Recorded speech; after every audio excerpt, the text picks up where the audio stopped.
What is going on, guys? Politics Gaming here, and today we are going to be looking into how impeachment would fare out in the Senate. Now, the House is a different story, and I can make a separate video for that in a future time. And also, I do apologize for my absence in the last couple of weeks. I have had a lot going on. If you've been paying attention to my community tab, I suggest you go over there and read it.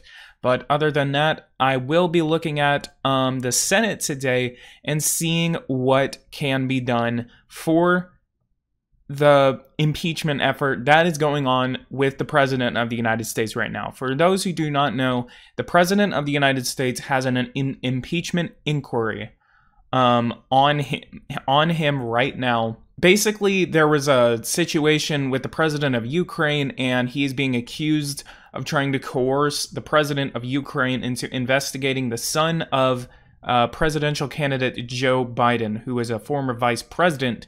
And there's a lot of story that goes on to it. I suggest that you guys do your own independent research. I'm not going to go ahead and sit here and say, well, this is happening, this is happening. I want you guys to go ahead and make your own opinion on the situation right now. But in any further case, we're going to go ahead and see who the toss-ups are for the impeachment in the Senate. Now, the House, again, is a different story, and I will be looking into that as something that could be more of a thing. So, in any case, impeachment in the Senate requires a supermajority. That requires 67 senators to vote in favor of the impeachment and removal of the President of the United States. Now, impeachment in the House and the Senate actually works very differently. In the House, impeachment basically works that the people vote in favor of the impeachment of the President of the United States, that the House is in favor of the removal of the President of the United States. But that does not remove the President from office. To remove the President from office in accordance to the Constitution of the United States, you have to move it over to the Senate, where the Senate conducts a trial, and the trial basically works as any other United States court system, and they look at the evidence. They have the ability to cross-examination, and they have the ability to reach a verdict, whether the president is guilty or not guilty. And usually these, especially in today's time, it's going to go by party lines. 53 senators are Republican and 45 senators are Democrat, while 2 independent senators vote in caucus with the Democrats. Those are Angus King of Maine and Bernie Sanders of Vermont. Vermont is probably, in any case, I don't know. Bernie Sanders may or may not be able to make it to the impeachment if it does go to the Senate because of his condition. But that is, I mean, this is like a year from. By the time it would even reach the Senate, I believe that the 2020 election would already be rolling around. So it's a very bad time to even start impeachment in any case. But what we're going to be looking at is actually, we're going to be looking at who the toss-ups are for this. The first toss-up that I think would happen would have to be Utah. I think Utah would actually be a toss-up because Mitt Romney would probably not even show up, and he probably wouldn't even want to be associated with it. He, knowing him, a lot of people call him a rhino. A lot of people do call him more of someone who just doesn't want to be associated with Trump. So he is actually in favor of the impeachment inquiry. A lot of senators and representatives are actually in favor of the impeachment inquiry because they want to say, okay, well, I'm in favor of investigating the president and seeing if there is any wrongdoing. If there's no wrongdoing that I believe, then I'm going to vote against it. So Mitt Romney in Utah would probably be the first toss-up. And you're probably going to see why I think this would fail the Senate. Again, you need 67 senators to actually get that to pass. Another toss-up, I believe, would have to be Doug Jones from Alabama. Alabama is very conservative, and in a heartbeat, the people And I'm not even saying, because honestly, I don't even think Doug Jones is going to be able to survive in 2020. The only reason he was even voted in is because he was the best candidate out of the other guy, the Roy Moore, who was a literal pedophile. So Roy Moore screwed over the Republicans in the state of Alabama, so that is why they have a Democratic senator from deep South Alabama. So now that's why I think Doug Jones, probably along the lines of Mitt Romney, probably wouldn't either show up or he would just vote present for that. Coming over, who else do I actually think would be able to do that? So Arizona has a Republican senator. That's Kyrsten Sinema. I do believe that Kyrsten Sinema would be voting in favor of that because of just her, she is a pretty big progressive, and she does not like the president in any way, shape, or form. So definitely Kyrsten Sinema would be voting in favor of impeachment if it ever went to the Senate. Coming over, there's literally not a lot of senators that I believe would be even toss-ups. They're most likely just going to vote along party lines. So already we have 52 senators that are voting in favor of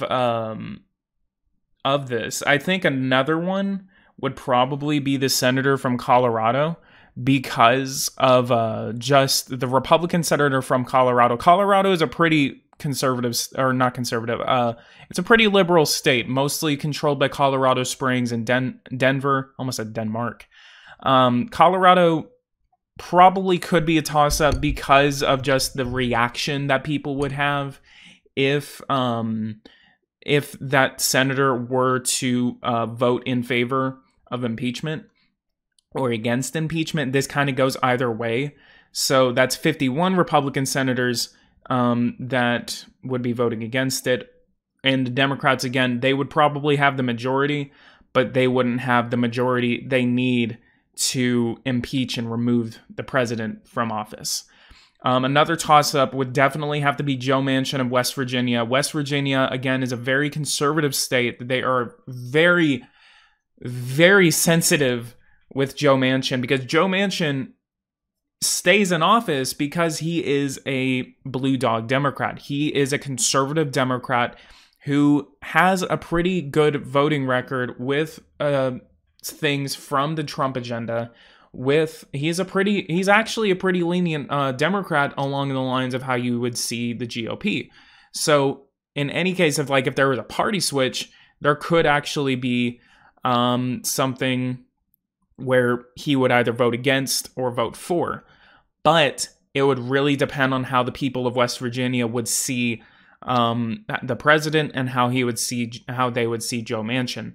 Another toss-up would definitely be Susan Collins of the state of Maine, because, again, she is probably along the lines of Joe Manchin, but she is also more along the lines of just, that she doesn't really like the president. She's more along the lines of how Joe Manchin is, where he is one party, but he votes along the lines of another party. So these two have always been the ones that both parties have kind of been vying for, kind of trying to make them to switch, kind of like with each other.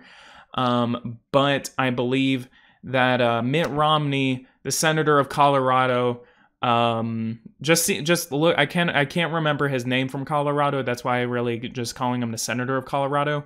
I think it's Bennett, or that's probably the governor. But in any case, that's why I'm kind of just saying that.